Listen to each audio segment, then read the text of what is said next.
Today we are talking with Jason Talley. He's a videographer, photographer, also known as the podcast guy. When I first moved to Dallas from Alabama, I was 21 and I worked at a ministry where I started doing video editing, and I had never done that. They basically paid me to learn how to edit videos. Nice. The strict time constraints of like a regular job was something that just ate me alive. I had a friend, he and I were talking one day and he was like, bro, your videos are really good. If you could find 5 or 6 other churches that need this and be willing to pay for it on a contract basis, you know, you could probably do this full time. And that was really the first time I had ever thought about that. A podcast is a labor of love. To do it well, I don't think people realize how much time has to go into doing a really good podcast. In terms of people who do good podcasts, there's a different echelon. Most shows don't go past 20 episodes. There's not a whole lot of people that are operating independently that can do podcast process from start to finish. One of the coolest opportunities that I think I've had is like a pinch me moment a little bit. Fred Hammond's studio is here in Dallas. I was asked to go and record behind the scenes content, getting ready for the tour at his studio. Life is about moments. Sometimes we can get so tied up with bills and like life and how life throws things at you. And the truth is, life is really made up of these really wonderful moments. And we get to choose whether they're wonderful or not. Life is not about what happens to you. It's about how you respond to what happens to you. Yo, so if you're enjoying the Blueprint podcast so far, I want you to give a big round of applause for Josh David with CTC Mortgage. Not only is Josh a guest on the Blueprint podcast, Josh is also one of our amazing sponsors. And because of him, we're able to execute these podcasts at a really high level. So if you're enjoying the topics, the quality of the video, just the overall ambiance and vibes of the show, man, that's because of him. And you know, the reality is that there's a lot of different lenders that can help you get pre-approved for a house or help you get a mortgage on your, next investment property. But the reality is that Josh is a lender that shares the values of this show. He loves the Lord, he believes in education, he's down to earth, and he wants to empower you to make the right real estate decisions. So if you're looking for a lender for your next property or your first home, we're gonna have his information in the description so you can check that out. You can also check out some of the episodes he's been on, so you can actually hear from him what values he brings, what makes him different, and why you should use him for your next or your first home purchase. And let's go ahead and get back into the show. All right, y'all. Well, welcome to another episode of the Blueprint Podcast. Today, we are talking with Jason Talley. He's a videographer, photographer, also known as the podcast guy. And man, I'm looking here at your Instagram, and you have Kirk Flinken on here. You have Tim Ross, Chance the Rapper, Chad Smith. I mean, is there a Christian celebrity that you haven't worked with? A few. Yeah, man. No, it's a huge blessing to be a part of all of that. Super thankful. Yeah, so I found you from the Faith Hustle podcast, and so I've just been watching that podcast and just seeing it flourish, and found that you were kind of one of the people behind the scenes creating it. And so I was like, man, I really love the work that you do, and I've seen the people you've got to work with. And so I'm like, Jason's always behind the camera making these immaculate, creative images, videos. So why don't we invite him to come in front of the camera? And so that's what I'm excited to do, is be able to showcase some of the content and creators that are behind the camera that we don't always see, right? And so even with my team, I have editors, thumbnails, videographers that help us execute at a high level. And nobody ever really gets to see their faces. And so definitely in the future, I want to create an opportunity for them. But for you, definitely want to give you your flowers and show the world who you are and just what God's doing in your life, man. So why don't you introduce yourself for the people who don't know you, haven't been following you for a year like I have. What do you do? Who are you? And what's your story? Yeah, man. Well, Michael, first of all, thanks so much for allowing me to be on this. It's an honor for me. I was the guy in front of the camera for a good long while. And now been behind the camera for the last, 3-4 years. And so just a little bit of a change of posture, but so originally from Huntsville, Alabama, live in Dallas, Texas now. And been away from Alabama for 15 years, lived in Detroit for a couple of years, which was a good time. And during those times, a lot of what I did was student ministry, did a lot of that, was kind of raised in church, always had a real strong love for the Lord and doing his work. And did student ministry, did a nonprofit called Young Life. I was an area director for them for a good long while. So a lot of what I did was preaching, teaching, mentoring kids, that type of thing, high school, middle school kids, and just really loved that, had a lot of passion for that. And so moved to Detroit to help start a church up there and kind of be a part of a community up there. And when Yeah. started doing that. It was a real good time. It was a real good time, but I Yeah. didn't really love, all respect to Detroit and people who live up north, but I didn't really love the snow and the weather and all Yeah. that stuff. That's just not So my, you chose the my thing. Houston or the Texas heat as an alternative? Yes, totally. Yeah. Yeah, yeah. I can sit in AC all day. There's AC in my car. There's AC in the house. There's Yeah. AC at work. But True. it's that snow, man. Because you got to Yeah. put a jacket on that's massive, and then you got to take it off, put it on, take your shoes off when you walk inside. All of them have Yeah. this little thing where you put your shoes when you walk in the door. It's like I just keep my Yeah. shoes on. But yeah, so moved back down to Dallas 3 years ago, and when I did, I had been during COVID, I had been kind of doing some YouTube stuff, and I had a couple of podcasts that I've done just personally, and did a leadership podcast and then like a daily devotional podcast. Both of those are Okay. still out there floating around. The daily devotional one was kind of a one-off thing. I did 366, daily devotions, like 2-minute devotions, and so those Wow. are still floating around out there. But yeah, so been on the podcasting side of things where I was the actual host or the actual person, Yeah. behind the mic, and then did some YouTube stuff for a stint, just trying to keep myself busy. And that's when I really started learning the camera for the first time. I've been editing, and this is part of the story. Kind of before when I first moved to Dallas from Alabama, I was Hmm. 21, and I worked at a ministry here. Where I started doing video editing, and I had never done that. They basically paid me Yeah. to learn how to edit Yes. videos, and so started doing that. And so since that time to now, I've been editing for probably about 15 years when it comes to actual video editing or like graphic design, things like that. But when it Hmm. comes to being in front of the sorry, behind the camera, like actually running Yeah. camera, not just editing stuff, that's only been Yeah. about 3 or 4 years since I Wow. was in Detroit right around COVID time. So Okay. yeah, so a lot of that's new, but now that's kind of become a lot of my main thing. So now I'm Yeah. producing podcasts. So that's kind of my Yeah. main thing right now, is getting behind the camera, setting up cameras, doing that kind of stuff for folks so they can do their Yeah. shows, and then Yeah. also doing a lot of editing. So Yeah. that's kind of the short Man, of that's it. awesome. But yeah. Yeah, Yeah, absolutely. man. And we'll get into some of your young life story and some of the other things God's done in your life, definitely here in a little bit. But I want to hear a little bit more about why they call you the podcast guy. Like, how is it that you became like the podcast guy? Like, was it just like by Mhm. chance that somebody just asked you to film it and then the next person asked you, or was it like you were intentionally were like, hey, I've personally done podcasts, I would love to produce more, and you just put yourself out there? Like, kind of what was the journey that kind of led you to being able to kind of self-proclaim that self for yourself? Yeah, well, you said it right. It's definitely a self-proclamation. I don't think anyone's ever called me that besides me.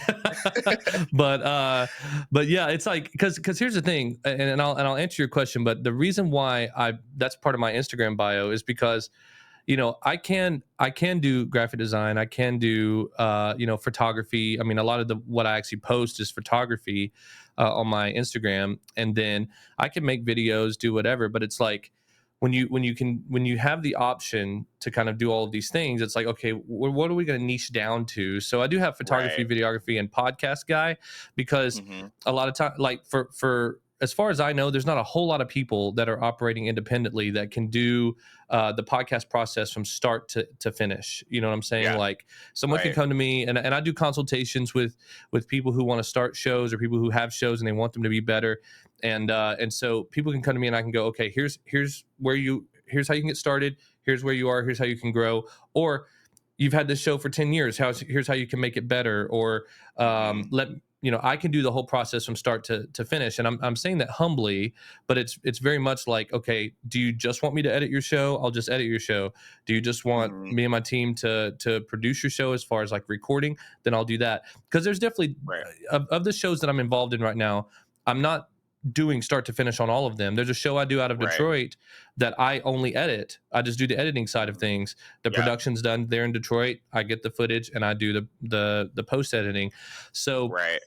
but to answer your question, you know, and we'll get into Young Life, but when I was working for Young Life as an area director, I was making my own schedule, waking up every day, doing what I needed to do, but I was also, Mhm. sleeping in when I wanted. I took as long of a Yeah. lunch as I wanted, and so when you have a job like that, it kind of spoils you a little bit. Yeah. So that when you go back to a regular 9 to 5 or what have you, Mm-hmm. The bane of my existence is the 15-minute lunch or 30-minute lunch break, 15-minute break. You know what I mean? Yeah. Like I gotta run, I gotta eat a quick sandwich, or I'm gonna eat, whatever, and then I've got to Yeah. get back in 30 minutes. Like that is just the worst. Now I'm not sitting here saying we should take 2-hour lunch breaks and all that. I'm just simply saying like the strict time constraints of like a regular job was something that just ate me alive. And so when I Right. moved to Detroit after Young Life, when I moved to Detroit and started, I worked for a fireplace store. I was a manager of a fireplace store up there.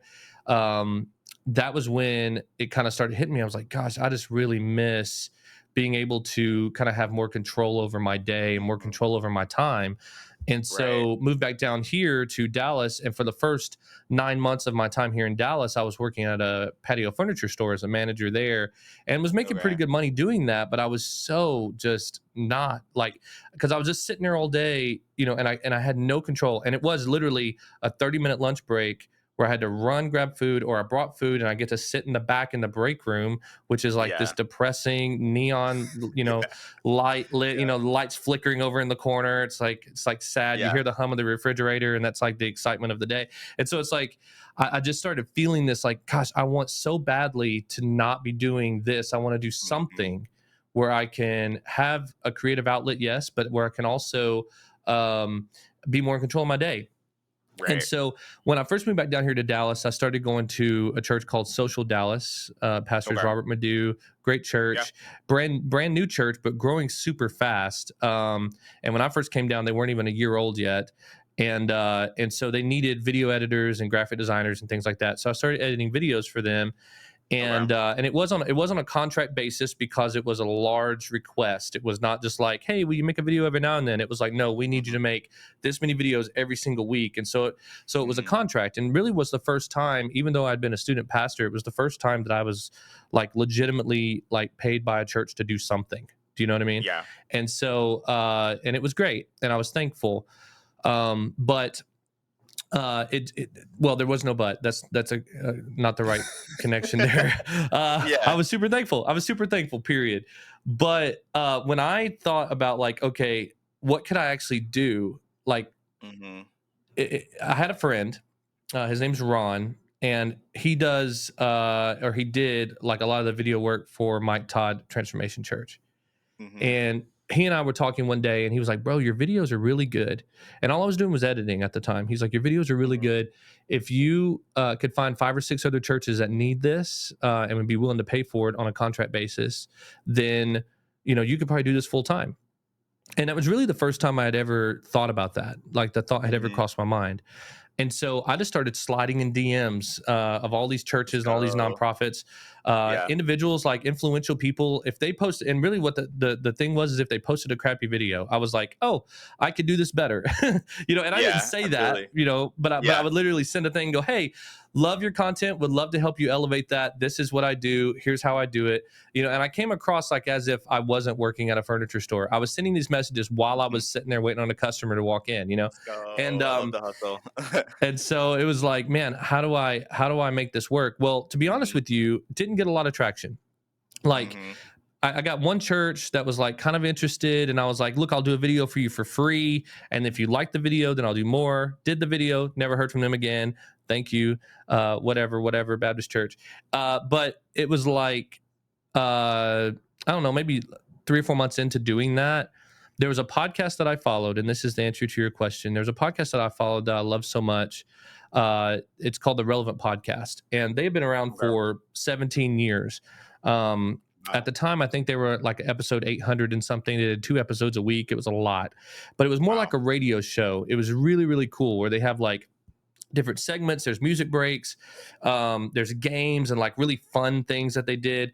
Um, Right. excuse me, like 5 different people on the show at all times. So it kind of felt like that early morning or late night radio show vibe. Yeah. And they produced really good stuff. But one day on social media, they posted a crappy video. And I'm like, yo, hang on. Got him. What are you doing? What are you doing? Yeah, what are you doing? And so I literally sent the message. I'm like, hey, here's who I am. Here's what I do. Would love to help you elevate your content, whatever. Well, then the CEO, who was also the main guy on the podcast, sent me a Mhm. message 7 minutes later and he said, "Hey, love your portfolio, great stuff. Do you edit audio?" Which, by the way, I had never done. I had done my Yeah. little podcast, but like that's not, their show was like Yeah. full fledged, like so many people all over the country. Like they were using Yeah. what we're using right now, Riverside, to to Yeah. to like connect 5 or 6 different people from all over the country to do this show. And I'm like, I have no idea how to do that. But the guy goes, our audio engineer just put in his notice. Do you know how to edit audio? And I Wow. said, absolutely. I said, absolutely, even though I'd I never done love it. it. And I'm like, hey, I look, love it. we live in the age of YouTube. We live in the age of like the internet. I can figure this out. You know what I mean? Yeah. And so I'm like, all right, boom, we're gonna figure this out. So then we end up interviewing, talking over the phone. We did a Zoom call interview, and he ends up hiring me Hmm. on contract to edit their podcast, which is a podcast Yeah. that I'm a huge fan of, love it so much, and then make video content for them. And so podcasting was never, to answer your question, it was never actually like the goal. It was never the goal to Right. like, okay, this is the direction I'm gonna go. But Right. when that happened with Relevant, with it being such a large show and such a large following, I started getting people hitting me up literally left and right saying, hey, you know what, you do Relevance podcast, a really good podcast, would you do mine, would you do mine, would you do mine? And then I just became really an editor for a while, of a lot of Right. podcasts. But then after doing that for a stint, that's when McQuinda, who does Faith Hustle, he and I were Hmm. doing a show together. Actually, the show I just mentioned, the one in Detroit, he's kind of the producer behind that show, and I just do the editing. And so he and I had connected that way, and he approached me and was like, "Man, I'd really like to do my own show. It's called Faith Hustle. Would love to get that Hmm. started, but I don't really know or have the studio space and things like that." And I had some of those things already kind of lined up, Already and in place. Yeah. so then he and I ended up partnering together Yeah. and doing Faith Hustle, and that was the first time I had done the production side of things when it come to the Yeah. podcast world. But now I've done several shows since then, Yeah. kind of Man, I producing love them that. in that way. Yeah. Yeah, it's so good. I love that you mentioned that, there's so many different pieces of a podcast. And to be honest, a podcast is a labor of love. To do it well, I don't think people realize how much time and energy and money and knowledge has to go into doing a really good podcast. Because there's Right. kind of this narrative that, like, podcasting is oversaturated. I don't actually think that's true. I think it's sometimes people's perception. But Right. in terms of people who do good podcasts, like, there's a different echelon, right? In terms of like, oh yeah, I have a podcast. Okay, well, you have a good podcast. You do have to be thinking about you got to have an SEO strategy to get this, to get discovered. You got to have a short form strategy to, get on all those TikToks and Instagram shorts and the YouTube shorts, Instagram reels. You got to be able to have your thumbnail guy. You got to be able to have your editor, your producer. So it is rare to have somebody who can do all of it. So I think that's definitely your unique value proposition in terms of you understand all those components. And I think, something that's interesting to me that I want to ask you is like, because you've worked on, a lot of different styles of shows, the radio style show, you've worked on, your own kind of short, devotional, like what to you is a good podcast or a good long form piece of content? Like how do you define, hey, this is good or this is bad? And not to necessarily compare stuff you've worked on, but just in terms of maybe your own personal preference. Hmm. Man, that's a tough question because, like you said, a lot of podcasts are really, it's about a niche. It's like, okay, this is something I Yeah. really enjoy listening to. Like, I'm not a true crime guy. There's a lot of people who really love Hmm. the true crime podcasts and all that kind of stuff. Like, it's cool to listen to maybe every now and then, but I'm not Yeah. obsessed with that. You know what I mean? Like, I don't have a huge desire to listen to that. But Hmm. for me, I think here's what it comes down to. Everybody thinks that they can do a podcast. And Hmm. and and the truth is everybody can talk. That's true. Everybody can have conversations. That's true. But not everybody can have a conversation that people want to listen to. Do you know what I mean? So Hmm. so that's the differentiator, cuz we could sit here and talk about the price of milk and people are not going to, they're going to whatever, like Yeah. okay, they're going to tune out. But like, can you have a conversation, or can you as an individual, I'm not talking about you specifically, Michael, Hmm. I'm saying as a Yeah. person who wants to start a podcast, can can you have a compelling conversation with yourself, like, or have a compelling thing that you say that that people want to listen to if it's you by yourself, like a solo Hmm. show? Or Right. can you have a compelling conversation with someone else where you ask the really good questions, the really hard Hmm. questions that make people want, and can you pick guests appropriately? Because the truth Hmm. is, um, there's this idea that like if you want to be on the podcast, you can be on the podcast. Like, oh, I have a podcast. You want to be on? You want to be on? You want to be on? You want to be on? Like, no, you have to be Yeah. like selective with who, Yeah. because as soon as you get a show, and especially if the show gets some traction, people are going to want to be on it. So there's Mhm. actually those chances where you have to say, actually, no, thank you. Or like, how can you Mhm. just like, yeah, we'll get you Yeah. on one day, yeah, we'll make it work. Yeah. Like, oh, we're Yeah. booked up through 2026, Yeah. So it's so like it's there's like like, a curation process that needs to happen essentially. yeah, Yeah. if it's going to be a good show, then that kind of stuff has to happen. But here's the biggest thing, bro, is I've told, I can't tell you how many people I've told this to, because especially Mhm. going to like at church, because it's a pretty big church, and so people will come up to me when they find out that I do podcasts, and I can't tell you how many times I've had someone walk up to me and go, "Hey, I heard you do podcasts. I'm wanting to start a podcast. Could you do mine?"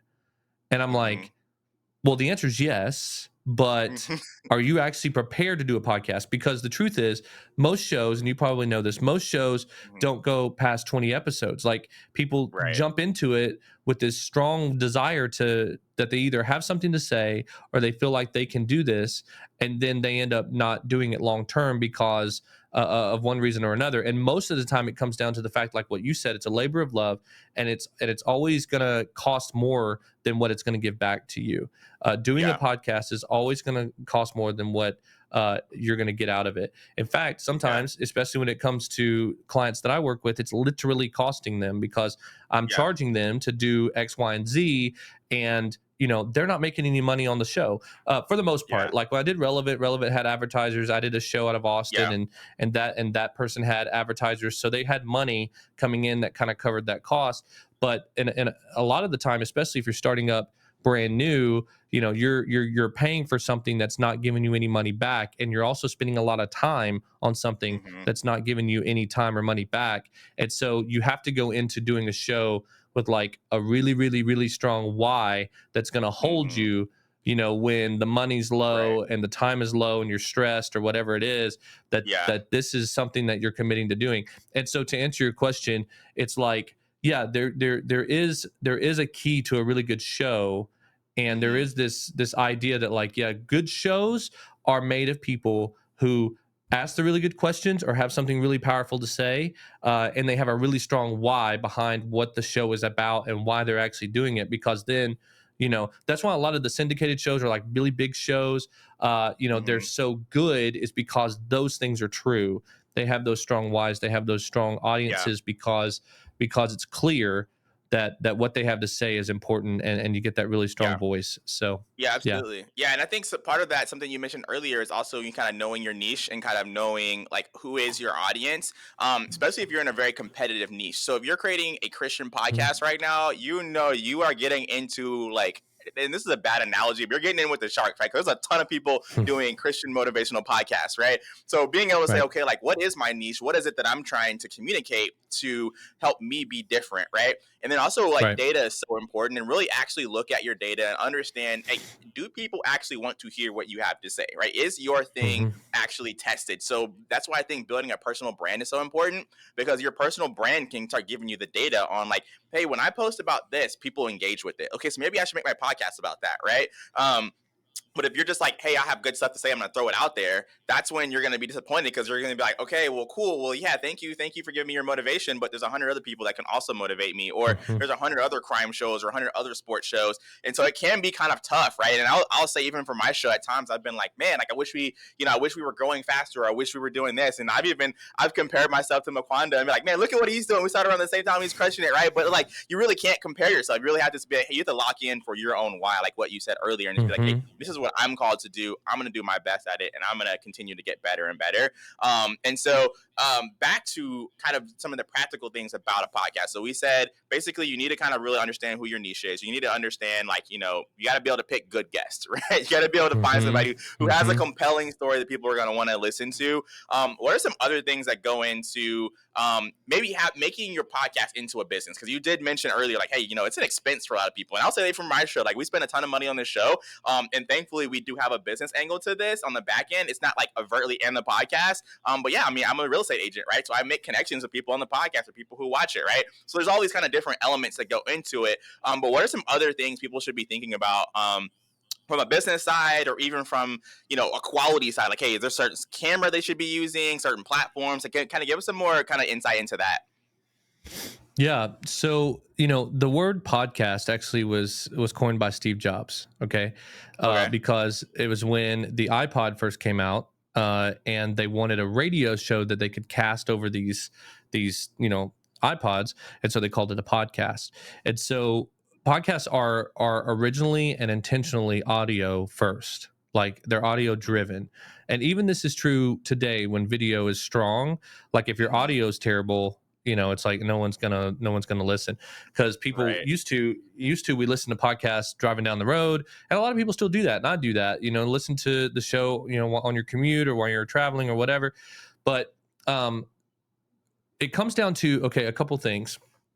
uh you can still do an audio only podcast. There's still a lot of people who do Hmm. audio only podcasts, but we feel this pressure to do video because of social media and YouTube and Hmm. all that kind of stuff. And Right. especially during COVID, that's when the video took off, because people are like, oh, okay, I can watch this now. I can actually physically see the person who's talking, and then you get all that really great social media content from that. But so a couple things.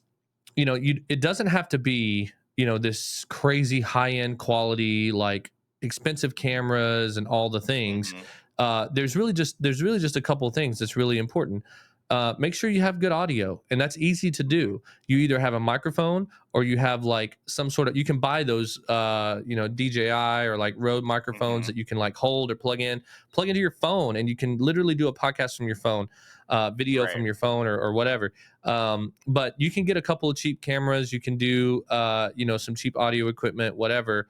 But really what it comes down to is just making sure it sounds good, making sure it looks pretty good, and then making Hmm. sure like how to get it out there to people.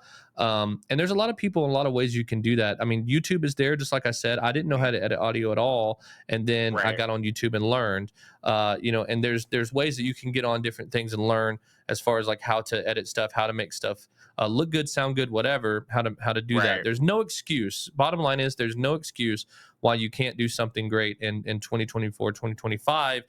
because we're living in the time where everything's accessible. But talking about turning it into a business or having that kind of an angle, depending on what kind of hosting service you go with, you can do, dynamic ads on your show and Hmm. things like that, where you actually get those ads inserted by the hosting service.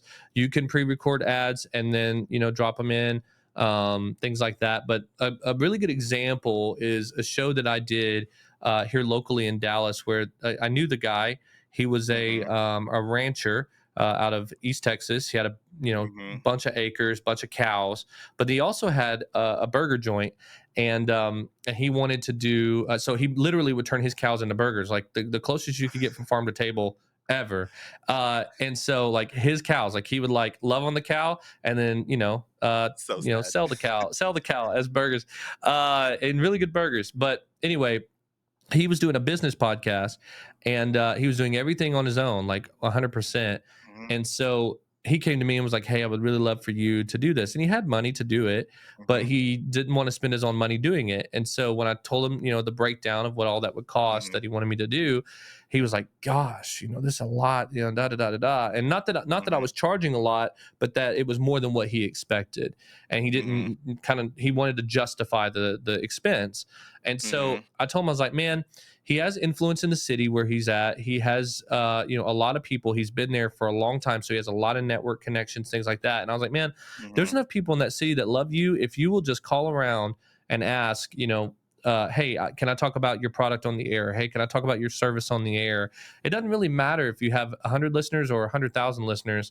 If these people have good relationships with you, then they'll say yes. They'll give you money. Hmm. It'll cover the cost, and you can, in turn, give them a little bit of kickback on that. And so he did that. He made a couple phone calls, and next thing you know, he had all of the costs covered, by just having that relational equity Yeah. with folks. And so that's Yeah. that's number one, is if you have any kind of relational equity, you can tap into that and say, hey, if you love me, this is a show I'm doing, I would love to talk about whatever it is that you do on the air.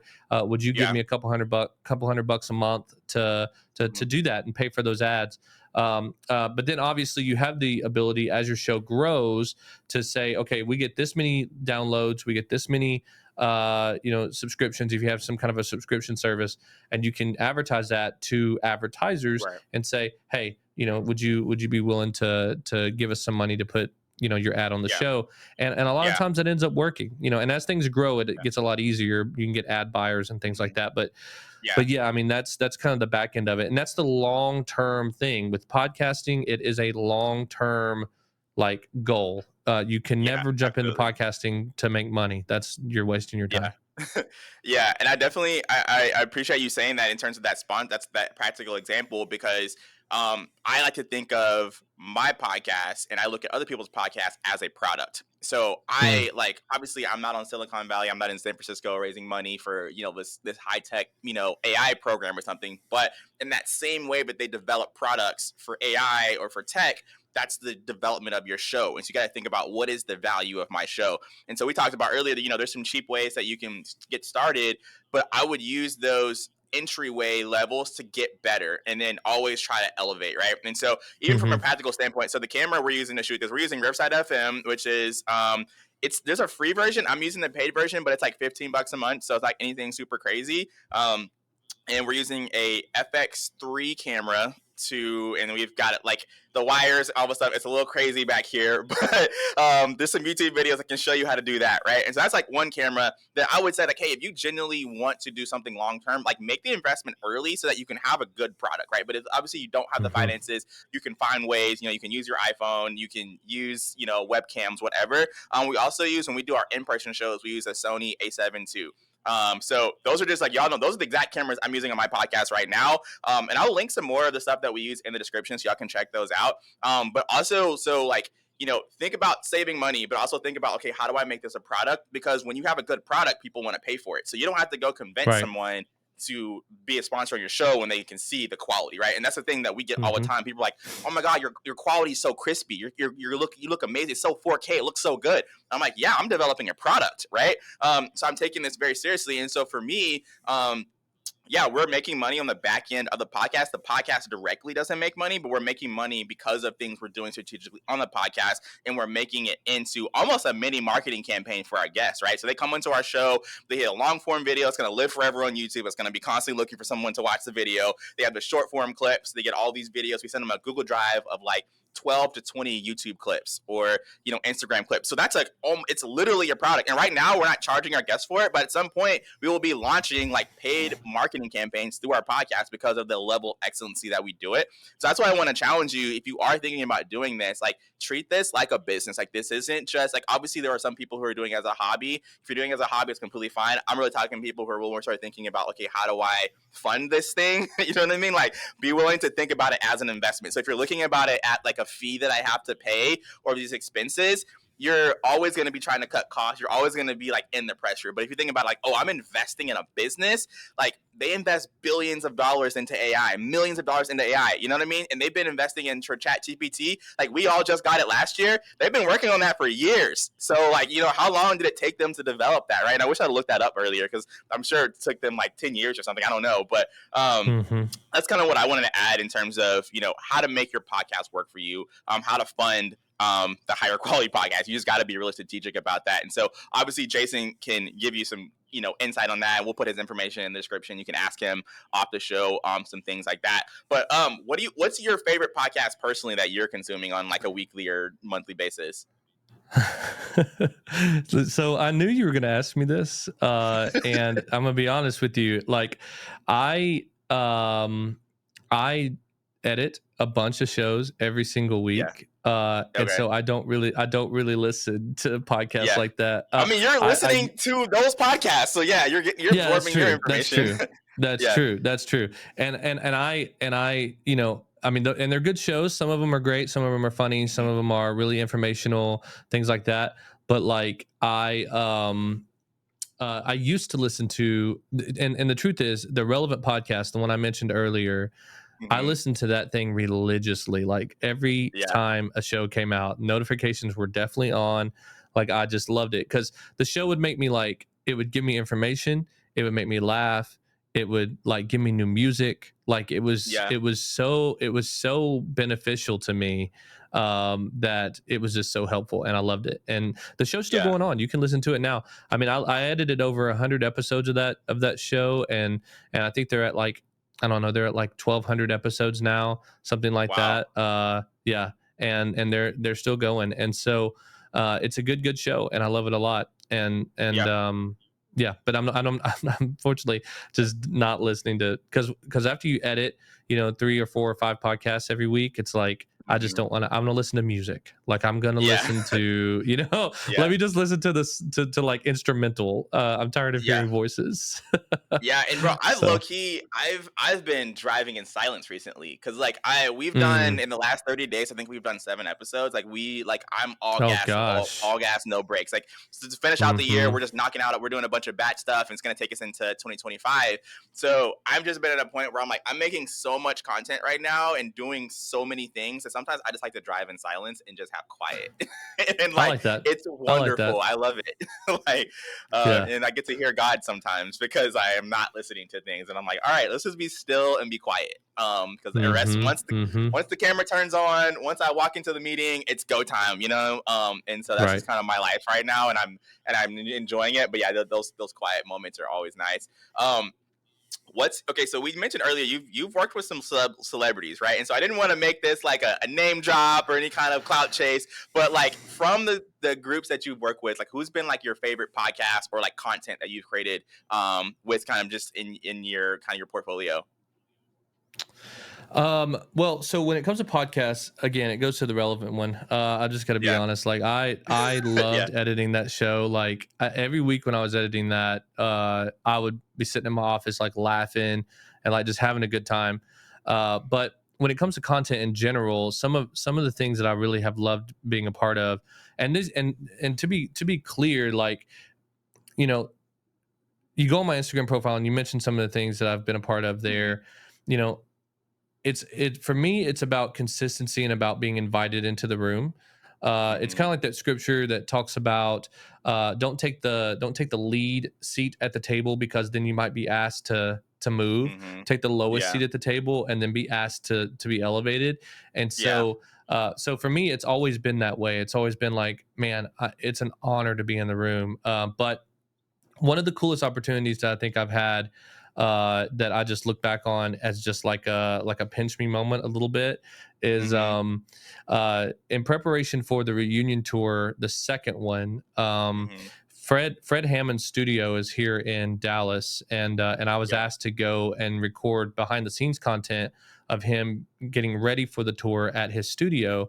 And I was like, Hmm. yeah, I'll do that. That's no problem. So I end up showing Yeah. up, and anytime I've done anything like this in the past, it's always been just a lot of people, a lot Hmm. of like I'm trying my best to get the shots, Yeah. but with this particular instance, man, it was literally me, him, and his producer in a room, and it's Wow. like for hours, and it was like I've been listening to Fred Hammond my whole life. Like Yeah. I grew up on Uncle Fred, and so Let's being able to be in go. the room, with him, and kind of see the behind the scenes process, but also producer left the room for a little bit, and so he and I just sat down and had a conversation, and it was really, Wow. really special. It was one of those things I'm probably going to remember for the rest of my life. And Yeah. but yeah, he really is the OG, and so it was really cool to be a part of that. Yeah, so that's probably Yeah. one of my favorite things that I've had an opportunity to do. Man, that's so cool. And I love it that you're a white guy that grew up listening to Fred Hammond. I freaking love that, man. Like that's Yeah, amazing. You're tapped yeah, into the culture, man. I love it. yeah, So you yeah. mentioned earlier understanding your why and kind of knowing what drives you in terms of how to do a good podcast, you know? So I want to Mm. hear about that not only from a podcasting perspective, but like what's driving you in your life, right? Like what are the motivations that are helping you wake up every day, go to work every day, and just live this beautiful life that you're building for yourself? Man, yeah, such a great question. I man, I tell people this often, but I probably Hmm. think about my funeral more than most people. Yeah. And I don't mean like a really morbid way, like, man, am I gonna have a black suit on? Am I gonna have a blue suit on? Like, what am I gonna, like nothing like that, you know what I Yeah. mean? But it's like, Yeah. or who's gonna be there, like things like that.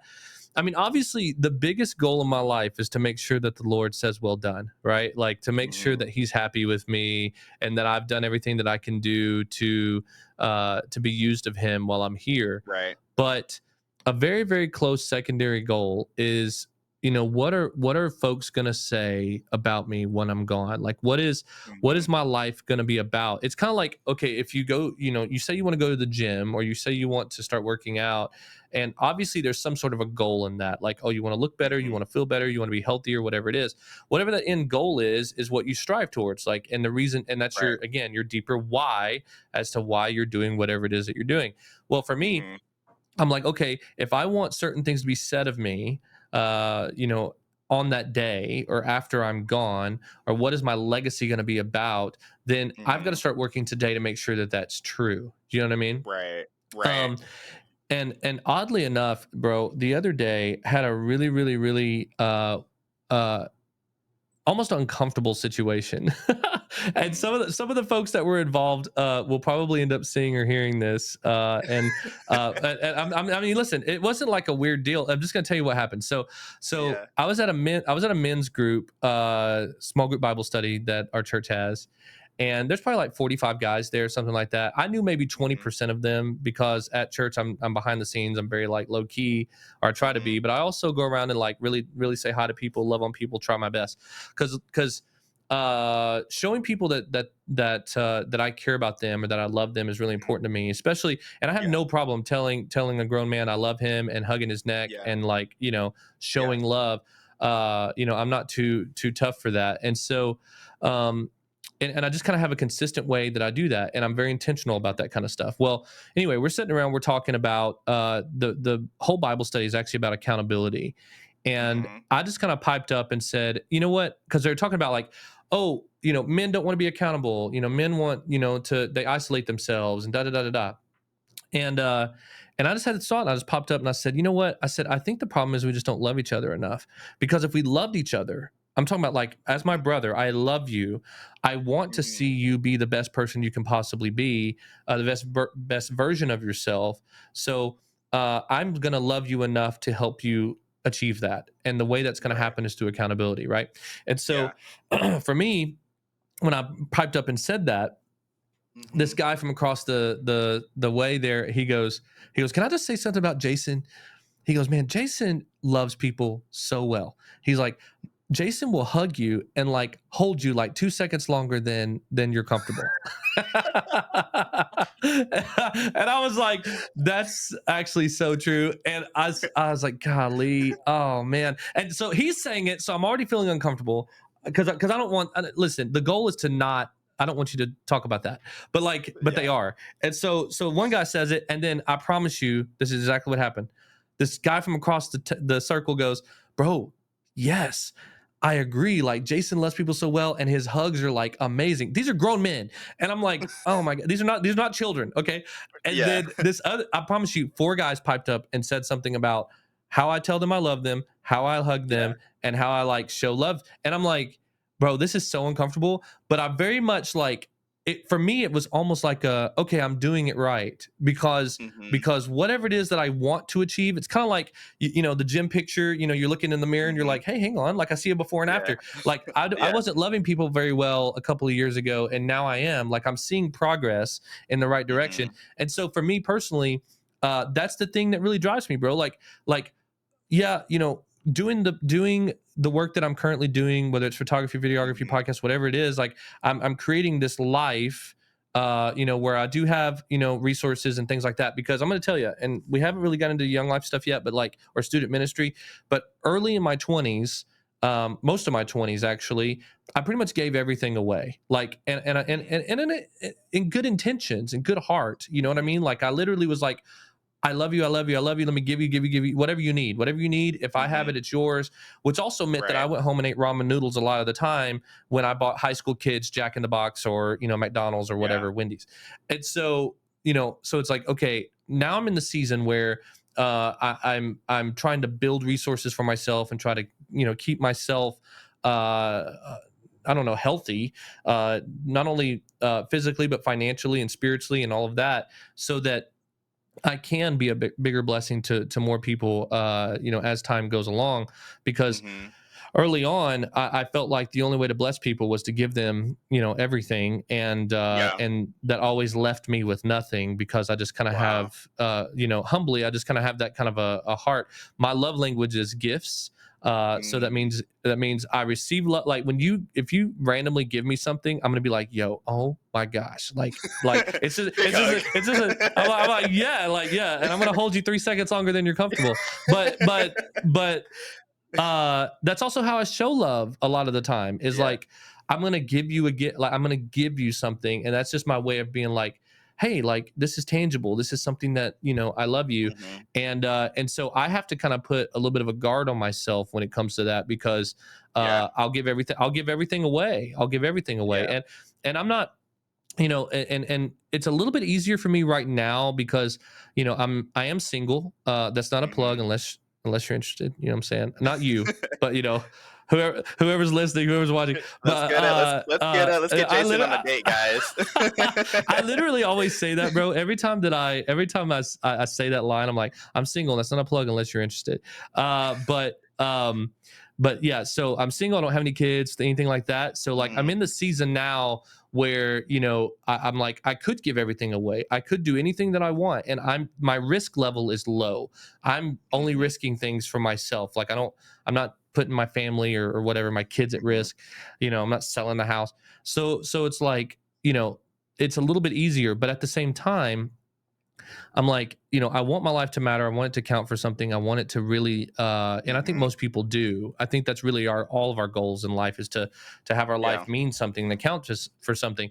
But that's really the thing that gets me up and makes me do what I do every day, is because how can I help someone else? How can I love on someone else, so that when it's all said and done, and if I die in a car wreck tomorrow, or I die 60 years from now, Mm-hmm. that my life had a consistent thread, that was, I was always available. That's Mm-hmm. so important. Availability is so important. Yeah. Being available is just a big deal. And I Yeah. learned that from Bob Goff, if you're familiar. Mm-hmm. One of Yeah. my favorite authors. He wrote Love Does, Everybody Always, Dream Big. He's just a powerhouse. And his biggest thing is like being available. He puts his phone number in the back of his book, and I've called him. Wow. Like, he literally puts his phone number, and he sold millions of copies. Like, he literally says that his phone rings nonstop, nonstop. And Wow. obviously he doesn't answer every call, but like, having that level of availability to where you say like, no, no, Mm-hmm. no, I'm here. Like, what do you need? How can I Yeah. help you? What can I do for you? Yeah, and I Um, want to jump in there because I feel like a lot of people, um, like some people mask it as business wisdom, but people are like, you can't let everybody have access to you, and you have to kind of be exclusive. And I think there's wisdom in some of that, depending on obviously what level of notoriety you're at or what kind of business you're in. I definitely think being yep. able to have boundaries, I think, is so important. But I love the heart posture of being available to people, right? And I love Hmm. something that's important to me is. I know how I feel when I interact with someone and they make me feel a certain way. Like I don't like when somebody like I gotta feel like somebody's too busy for me, right? They're like, oh, I'm too Hmm. busy, or hey, I got too many things. Sorry, man, like can't help you. You know what I mean? And like I get it, that person might be busy, but like do you recognize how that kind of made me feel? You know what I mean? And so I'm always Mm. cognitive about like I don't want to make somebody feel like that, right?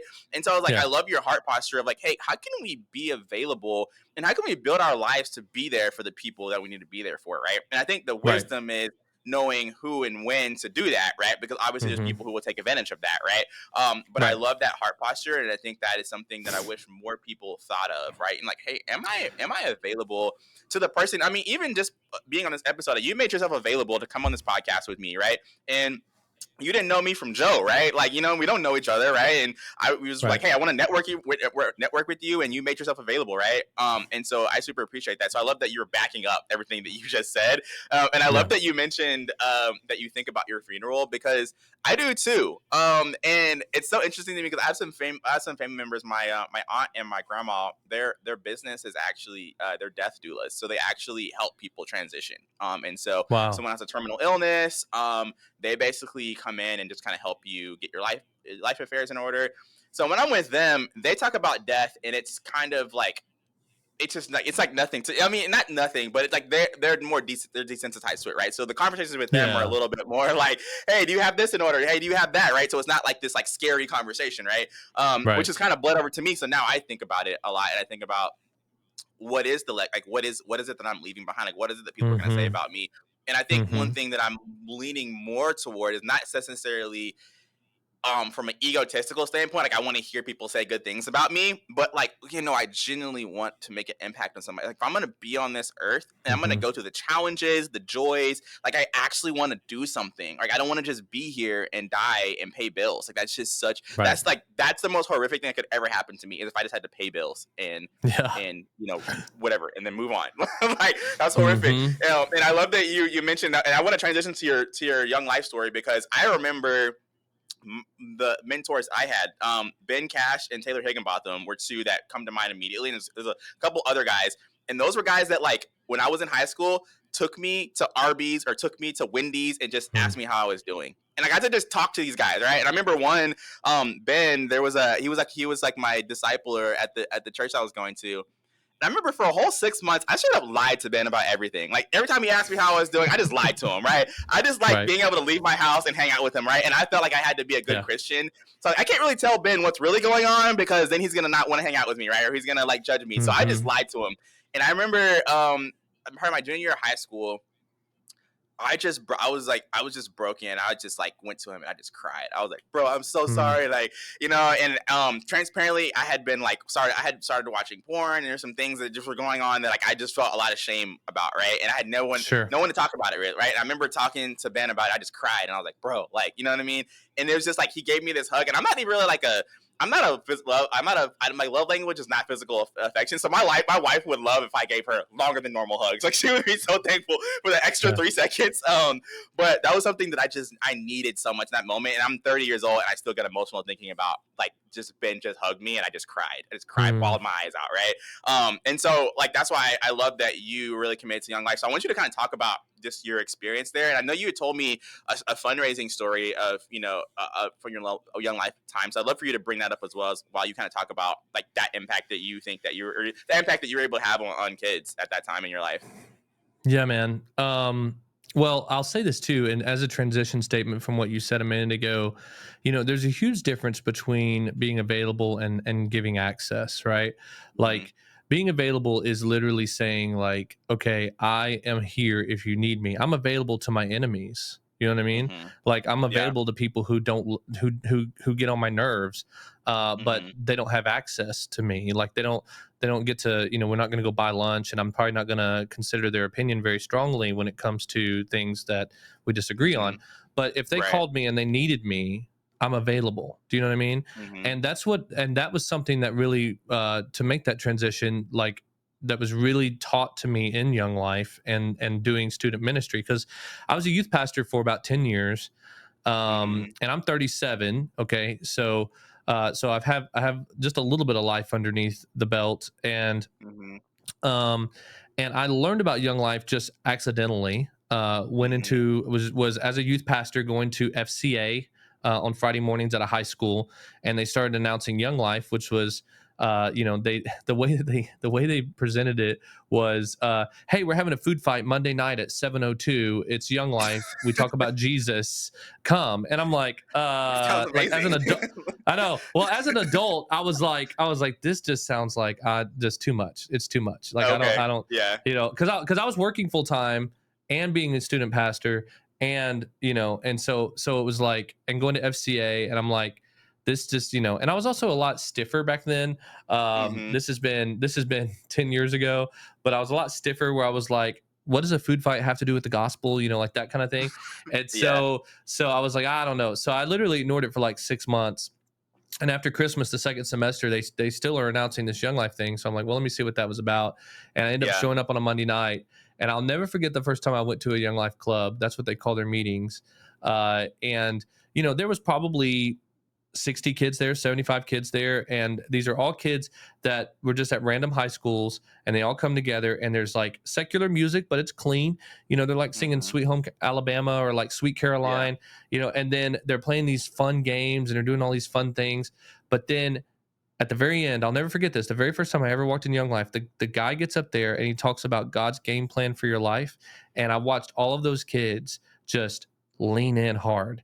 And I'm like, Mm, man, like I literally had tears in my eyes because I'm like, this is it. Like this mhm, is reaching, one of Young Life's statements that I didn't even know at the time is like reaching kids where they are. Like you're reaching them where they are. You're mhm. earning the right to Right. be heard, Yeah. things like that. And so yeah, I just dove in as a volunteer, and I volunteered for several years. But then, long story short, ended up coming on staff part time, and then became an area director for a school district here in the Dallas area. It was over 3 different cities, 7 high schools and 15 middle schools. And so going in and Wow. trying to build ministry in that area. And Mhm. try to help it grow. Because when I first took it over, it was actually we're in a pretty serious deficit, over $100,000 in the red, and then Wow. trying to build that up financially so that because this, I mean, obviously my salary was included in that, Mhm, the export of that, but so was all the expenses to make it happen, every single mhm. week. We had a van where we'd go pick up kids because a lot of the kids that we Yeah. worked with were inner city kids, and so they didn't have transportation. We'd pick them up, take them home. Working with middle school kids, obviously they don't have transportation, so dealing with that kind of stuff, but then also going to a place where it's like, okay, how can I invest in them one on one? How can I invest? So we had to build leaders. We had 35 leaders by the time I left. We were doing Wow. pretty heavy on the leader side, and these are all volunteers that would go into high schools and middle schools and love on kids. But the biggest part of my job was raising funds because it was Mhm. it was important to make that happen so that the ministry could happen. Because Right. who's gonna pay for all the food for the food fight? It has to be raised. Yeah. Yeah. So there was one time, and I think the story you're referring to, correct me if I'm wrong, but there was one time where we wanted to have somebody that was on staff full time that was over the middle school program, which they called Mhm. Wildlife. and Yeah. uh and so this guy, he actually was a Young Life kid, Mhm. and he came up through Young Life, and now he had graduated high school, and he was college aged, and but he still wanted to do ministry. And it's funny, I just this last weekend, we're talking on a Tuesday. Mhm. So this last weekend, I went to his 30th birthday up in Wow. Oklahoma. We rented a cabin and hung out Yeah. together, me, him, and a couple of other friends, and so it was a really good time. Yeah. But in order to bring him on, it's like, okay, it's going to cost X amount of money. Well, what I had to prove to Young Life that we could raise was at least $10,000, like almost immediately. And so Mm. there was a guy, his name was Bob, and he was a 80-year-old. He was a golfer. He Yeah. took me to the Dallas Athletic Club and embarrassed me, because I just cannot, like, I'm literally running with my like my putter and my pitching wedge, and he's driving the cart right to his perfectly Yeah. hit ball, and mine's way over in the trees somewhere. But yeah, I had to basically ask him for $10,000, and it's like, Mhm. how do you ask a person for $10,000? And there's two ways to do it. And I've seen people do it the wrong way. And the wrong way is coming at people with a need, like a, oh, could you please help us? Like, could you please help the Mhm. kids? Could you please help? Whatever. But the real win when it comes to fundraising, or when it comes to anything in life, really, is people love a good story. People love, like, feeling like they're a part of something bigger than themselves. And so with this particular instance, it was like, okay, well, I've got to show him who this guy is, and I've got to show him how this will not work without him, how we cannot reach all these middle school kids without his help, and that 10 grand is the key to the whole thing. And I'm not boosting this, I'm not exaggerating, this is Mhm. exactly, like, this is the truth, like, this is how it has Mhm. to be. And so I remember sitting across at a little diner from him, and I said, Bob, I said, here's this guy. I had pictures of him with kids, because he was already volunteering, but I needed him to Mhm. be on paid staff so he could quit his job and focus more on doing the work. And I'm like, here's the guy, here's who he is. He had a wife, and he had kids, and it was like, oh, here's his family and all the things. I'm like, Bob, we need 10 grand to make him on, to bring him on staff, and we can't do it without you. Do you think you Mhm.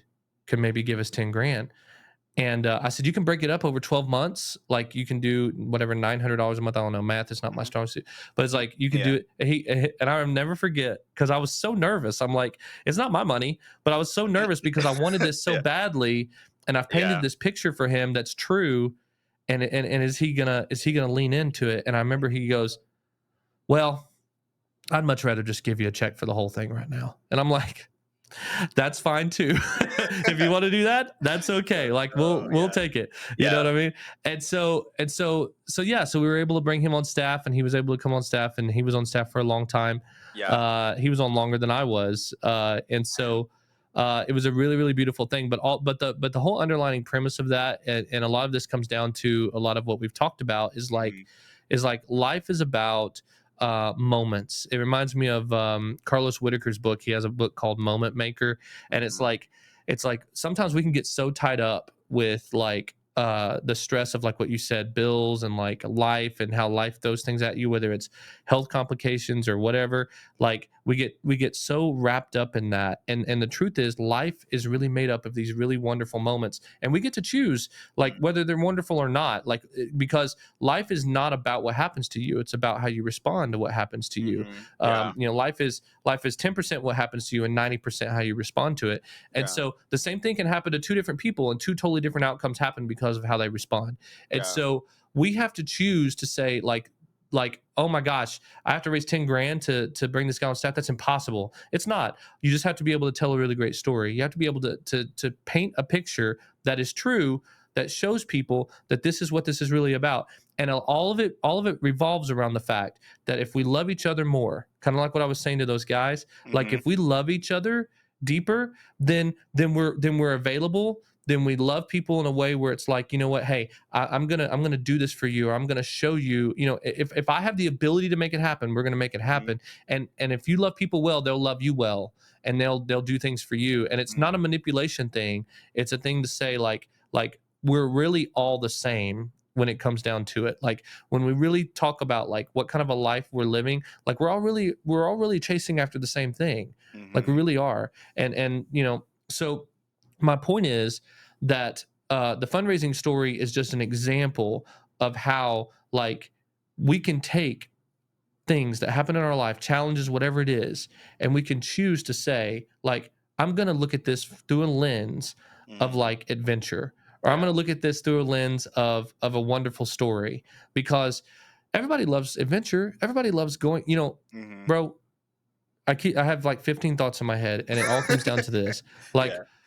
we are all really just 10 years old. Like we really are. Like I remember when I was in elementary school, I read a book called um Wayside School is Falling Down. Mhm. And I loved that book so much. And just the other day, like I kid you not, this was like maybe 2 weeks ago, that book came back into my mind. And I was like, oh, I would love to read that book again. Mhm. And so I went on to Amazon and I found the original version from like 1993, and I Wow. bought it. And it's in my bookshelf in my office right now. And when I'm in between things, I pull it out and I read, because it's Wow. it's little short stories for kids. Yeah. But it's like I'm reading, because the truth is we we let adulthood and we let life get in the way Mhm. of adventure. And this ties back to the original point of our conversation, which is I hated my job. I'd hated being stuck where I was at, and I didn't want that for me. Mhm. It wasn't adventurous. It wasn't fun. It Yeah. wasn't exciting. And so it was scary as ever jumping off the cliff and quitting my job to Mhm. take a contract. I didn't know taxes. I didn't know how to run a business. I didn't know Yeah. nothing. All I knew is I just didn't want a 30-minute lunch break anymore.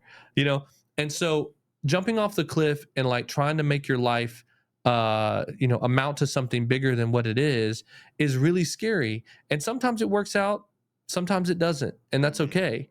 But we have to be real with ourselves to say like there's no sense in living a life that you don't enjoy and that doesn't make an impact, Yeah. because when it all comes down to it, that's we only get one pass at this deal. The Mhm. YOLO thing was a real thing. Like I hate that it's become like a weird Yeah. statement to say now, because it was so just tired and wore out.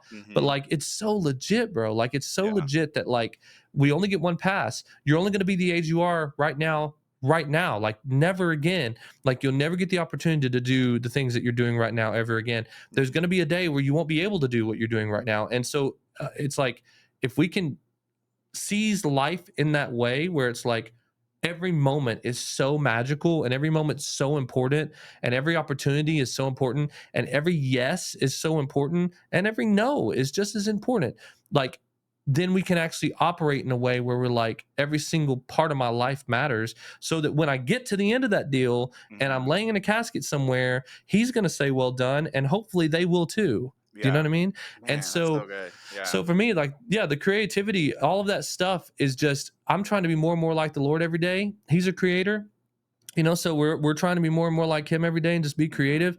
But at the same time, like, man, I want to lay in the bed at night and go, today was so fun. You know what Yeah. I mean? And Yeah. tomorrow's probably going to be fun too. Even though there's major challenges in life, like Yeah. major things happen, you lose jobs, you lose things happen. But like, there's a way that we can look at our life where we literally wake up every day and we go to bed every night and we realize, you know what, this is a lot of fun. Mm. And I'm going to Yeah. tell you this. I think sorry, I'm just going really long on this No, it's so point, good. Yeah. but this is the core of who I am for real. Yeah.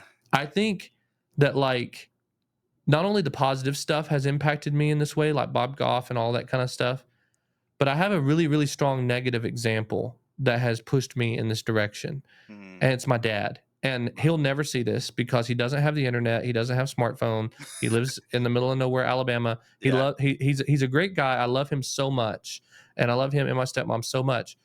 But um, his whole life was about paying his house off. Like, Mm. he worked to pay off his house. He's done that. He retired, and it's not, and it's a nice house, but it's a very simple house. It's not, it's just giant mansions. Like, Mhm. he was the first one in his family to buy a house, which was a really big deal for him, Mhm. and it rightfully so. You know what I mean? Yeah. All of his family looked at him as he's the rich guy, Mhm. and then he pays off his house, and then he retires. And I remember asking him, I'm like, Dad, so what now? You know, like, you've still got life to live. Like, what Mhm. now? And every time I call him, he lives in Alabama. Every time I call him, 98% of the time, I'm going to catch him sitting on the couch watching the news. Mhm. And a year ago, I kid you not, a year ago, they bought an RV and it's left the driveway maybe 2 times, and it was only to go down the street. And I'm Mhm. like, life is so temporary. Mhm. And I'm not saying he's going to die anytime soon. He just turned 68, Mhm. 67, and it's like I told him I told him last year, I was like, Dad, if you don't sell this house, take all this money and get in that RV and go somewhere, like, what are you doing? Like, what are Yeah. you doing? Mhm. Like, because, and I say that's a negative example because I look at him and I go, Wow. man, like, I feel like you have so much opportunity that you're wasting right now. And I've tried to make a point in my life now to travel, to try to get out there and to do things. And I'll never forget, I'll never remember, I'll never forget. Last year I went to Italy and Mhm. was there for like 15 days. Yeah. And first time I'd ever traveled outside of the US besides like a cruise. And I remember went on this little boat tour around the Amalfi Coast, around the southern part of Italy, and most of the people that were on the boat were young, and it was kind of struck me odd. Like, I think I was the oldest person on the boat, Yeah. and we all jump off the boat into the water, and we go into this cave, and we're floating in this cave, like in the middle of the day on a Tuesday. And I said, "Aren't y'all glad we didn't wait until we retired to retire?" And Mm. they all get excited and they're like, yeah, blah, blah, blah, blah, blah, all this stuff. But I'm sitting there laying there, like, as definitely the oldest person in the cave Yeah. in my 30s, going, no, y'all, this is like, I didn't say this, but in my head, I was like, no, yo, like, for real, like, for real. Like, most of our parents and our grandparents, especially, we're living in that generation of like, we're working to get to that place. But I promise you, when you're in your 60s, you're not going to jump off a boat and go float in a cave. So it's like, life is happening right now, and if we're not careful, we'll miss it. Mm. And I just don't want to. I Man, don't want that's to. so good, bro. Bro, I mean, I honestly think that there's like in my spirit, I feel like God, like there's like it could be a lot, many people. It could be one person that was supposed to hear everything you just said. Because I just feel like there is a lot of grace in what you just said. And I Mm. really like, I don't care if only one person sees this. I want them to hear like what you just said. And so I've never done this on the Blueprint podcast before, but do you mind just like praying over the people listening to this? Because I just like desperately want the person who's supposed to hear this to hear this. And so I just want to invite God into this moment. So you mind just praying for us, and we can kind of end the episode there. Yeah, man, absolutely. All right. Man, Jesus, thank you so much. Thank you for your goodness, your mercy, your kindness, your love towards us. That even though we're not perfect and we make mistakes all the time, you see us and you know who we were made to be, and we're striving towards that every day.